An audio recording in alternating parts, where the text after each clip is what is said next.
13ই জুলাই 2026 কলকাতার ঐতিহ্যবাহী প্রেস ক্লাবের অনুষ্ঠিত হল এক্সেলেন্স অ্যাওয়ার্ড 2026। এই অনুষ্ঠান প্রযোজনায় ছিল সাধে আহ্লাদের এবং দীপাঞ্জন ঘোষ এন্টারটেইনমেন্ট। এই অনুষ্ঠানটি এমনই এক অনুষ্ঠান যে অনুষ্ঠানে দেখা গেল সর্বপেশার মানুষদের যারা নিজ নিজ পেশায় সফল তাদেরই আরও মনোবল বাড়াতে এই সুন্দর এক্সেলেন্ট অ্যাওয়ার্ড প্রোগ্রামটি।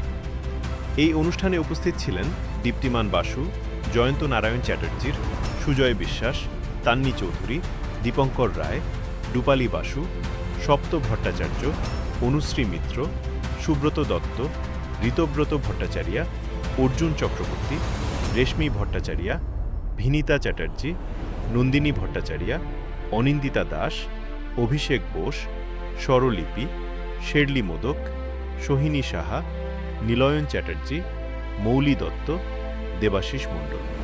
সব মিলিয়ে সন্ধ্যাটা হয়ে উঠল জমজমাট ও তারার আলোয় আলোকিত। প্রেস ক্লাবের তো একটা আভিজাত্য আছেই, এখানে এসেই নিজেদেরকে একটা সেলিব্রিটি একটা ফিল হয়। তো secondly award programme and award function যেগুলো হয় এগুলোর মাহাত্ম্য তো আমরা কেউ অস্বীকার করতে পারি না।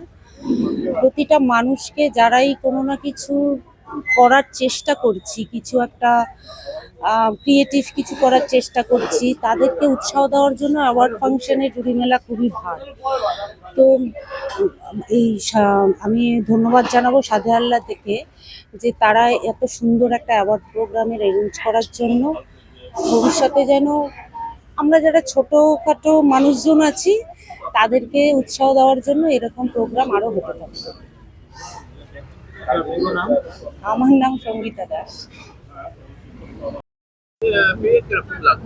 ভীষণ ভালো লাগছে। এখানে অনেক সিনিয়র পার্সনরা বিভিন্ন যারা বিভিন্ন ক্যাটাগরি থেকে সিলেক্টেড হয়েছেন, তো আমি তাদের মধ্যে যে একজন হতে পেরেছি, আমাকে যেখানে ইনভাইট করা হয়েছে তার জন্য আমি থ্যাংক ইউ সো মাচ।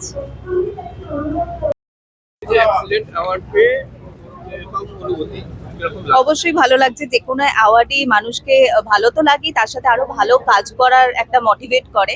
আর আমি বাই প্রফেশন একজন ডায়েটিশিয়ান, তো এইরকম একজন গুণী বিভিন্ন সেক্টরে মানুষের মধ্যে আমার সেক্টর থেকে আমাকে যে অ্যাওয়ার্ডটা দেওয়া হয়েছে সেটা আমার কাছে খুব বড় পাওয়া। বিগত 12-14 বছর আমরা কাজ করছি এবং শুধুমাত্র হাওড়া কলকাতা নয়, আমরা গ্লোবালি কাজ করি পুরো ওয়ার্ল্ড বেসিস। এবং আমাদের টিমের আমাদের একটাই মোটিভ বলতে পারেন যে মানুষকে সাধারণ বাড়ির খাবারের মাধ্যমে একটা ওষুধ ফ্রি সুস্থ জীবন দেওয়া, সমস্ত রোগের ম্যানেজমেন্ট। তো সেই সেক্টর, সেই কথাটা ভেবে এখানে একটা এই সুন্দর অ্যাওয়ার্ডের জন্য আমাকে সিলেক্ট করা হয়েছে, এটা আমার কাছে অনেক বড় পাওয়া। থ্যাংক দেখুন, সম্মানিত হতে তো খুব ভালো লাগে। আর যারা সম্মান জানান তারা আমার খুবই কাছের মানুষ হন জেনারেলি। তার মধ্যে দীপাঞ্জন দা তার মধ্যে ব্যতিক্রম নন। অনেক বছর ধরে আমাদের ইন্ডাস্ট্রিতে আছেন, এমন বহু বছর ছিলেন দীপাঞ্জন দাকে। এবং এক্সেলেন্স অ্যাওয়ার্ড আমি গ্রহণ করতে পেরে নিজেকে খুব ধন্য মনে করছি। আবার ধন্যবাদ দেবো দীপাঞ্জন দাকে এত সুন্দরভাবে সম্মান জানানোর জন্য। খুব ভালো লাগছে। খুবই ভালো লাগছে ডেফিনেটলি। যেটা আমি মঞ্চে বললাম, যাদের মধ্যে অ্যাওয়ার্ড দেওয়া হয়েছে তাদের সেটাই সম্মানের আমার একদমই। এবং তাতে মনে হয় আরো যেন দায়িত্বটা বেড়ে গেল, যে মানে কাজটা যাতে আরো ভালো করে করি, আরো নিষ্ঠা করে করতে পারি, যাতে মানে পুরো মনটা যাতে ঠিকঠাক মন দিয়ে কাজটা করে যেতে পারি, এটাই প্রার্থনা ভগবানের কাছে। এই সম্মানটাকে যদি সম্মান দিতে পারি সেটার দায়িত্ব মনে হয় বেড়ে গেল।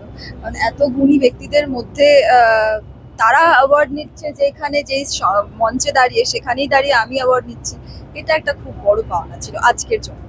Thank you so much Raju excellence award. Thank you.